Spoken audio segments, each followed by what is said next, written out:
Our next speaker is Deb Fravel. Deb's with the Office of National Programs, National Program Leader for Plant Health out of Beltsville, Maryland. And this morning, Deb's going to be talking to us about the steps that the USDA will take to stop the spread of this invasive species. Good morning and greetings from Beltsville, Maryland. As was mentioned, I am with the USDA Agricultural Research Service, and I was asked to talk about the USDA reaction to invasive species.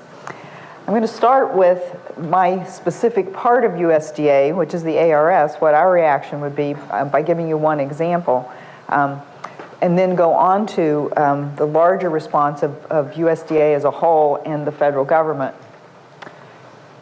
USDA is organized in this manner, and most of USDA is in these larger programs that are food stamps and price supports, rural development, things like that. The parts of USDA that you're probably used to thinking about are over here, the Agricultural Research Service, which is where I am. That's the in-house arm of that does research in USDA. And also the Animal Plant Health Inspection Service, APHIS. So they're the regulatory arm.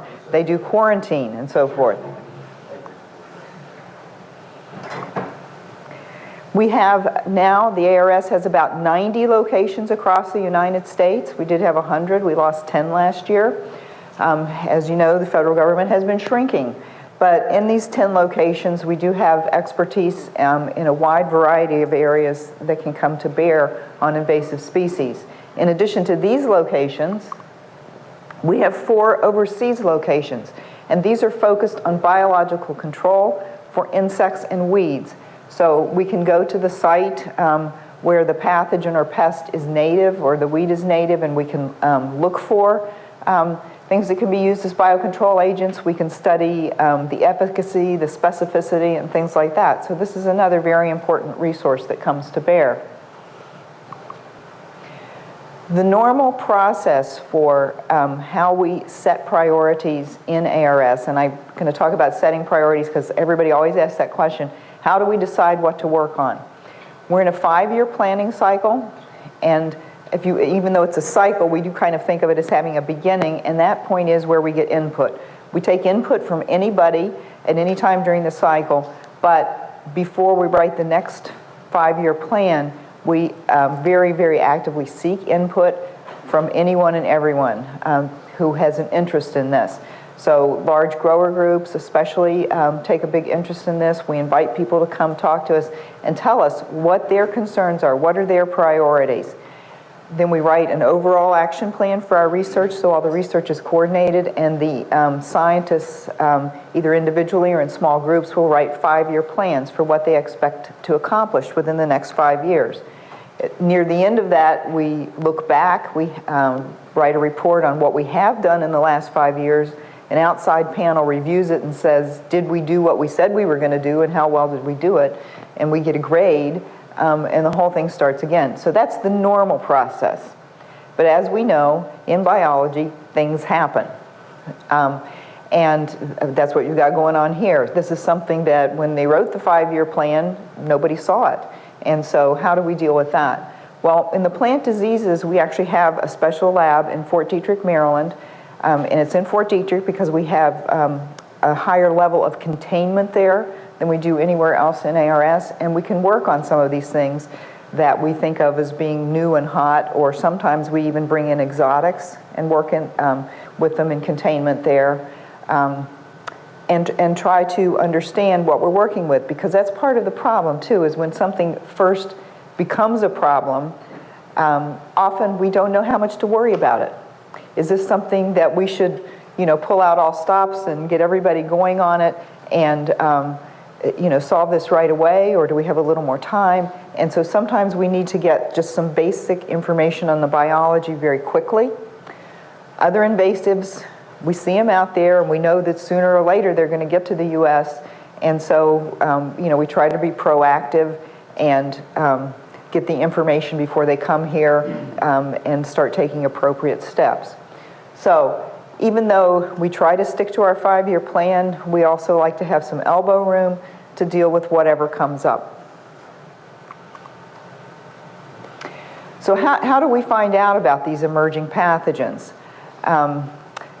We certainly have these formal routes of finding out about things. We have formal surveys, and as you know, when you found the positive psyllid in California for HLB, that was through a normal survey, and that's also how we found it in Texas. So this is one way that we find out about new pathogens in new places. We also have the National Plant Diagnostic Network. This was formed in response to 9/11, so that we have these hub labs around the country that all have a certain level of equipment and training of the people there, and then we have spokes out from that, and information flows in a certain way through that system if a specimen comes into the diagnostic lab, and it flows up through APHIS. And through the American Phytopathological Society, we have a committee on emerging diseases, and I'm on that committee. And we'll talk on the phone and we'll email, and once a year at the APS meeting, we sit down and say, what have you heard of that's new? Which is kind of a weird way to do it, but that's how we do it. But we also have this informal network, and that may be even more important. That's how I found out about this thing. I mean, months and months ago, I heard about this it was first described to me as a new fusarium wilt on avocado in California. And then, you know, a few weeks later, I hear, oh, it's not really a wilt, and we think it's beetle vectored, and so you start getting more information, and then again, you get to this point of how much should we be concerned about this, and how much do we know about this? What do we know? What do we not know? What do we need to know? And what actions can we take?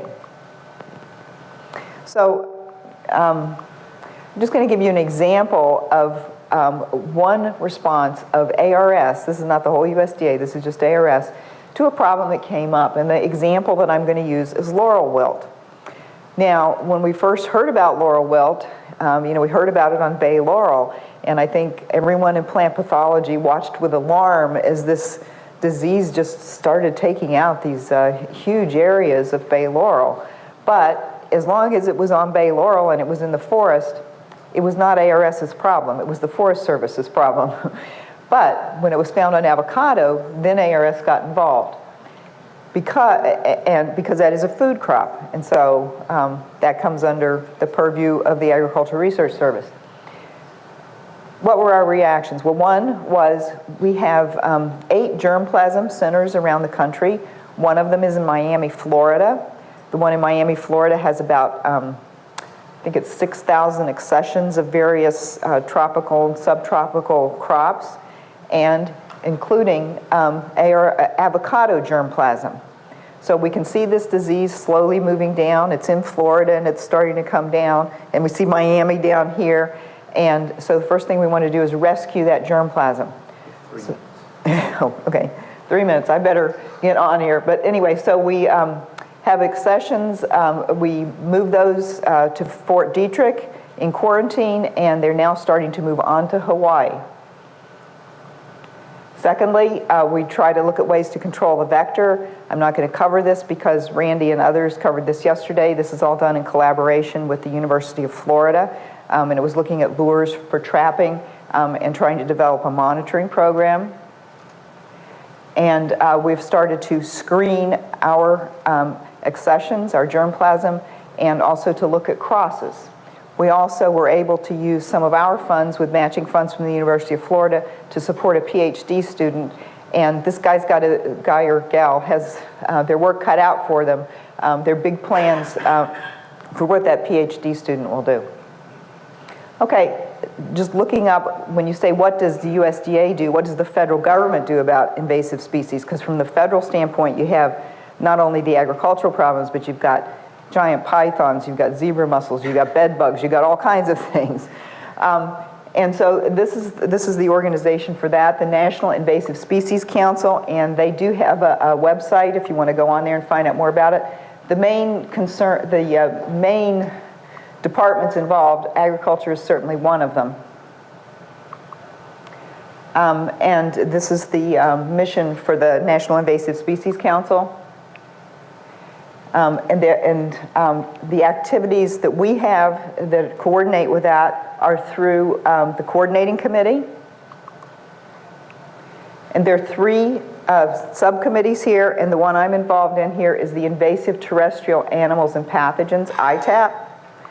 And if you want to find out more about ITAP, you can go to the ITAP website. And thank you for your attention. Thank you.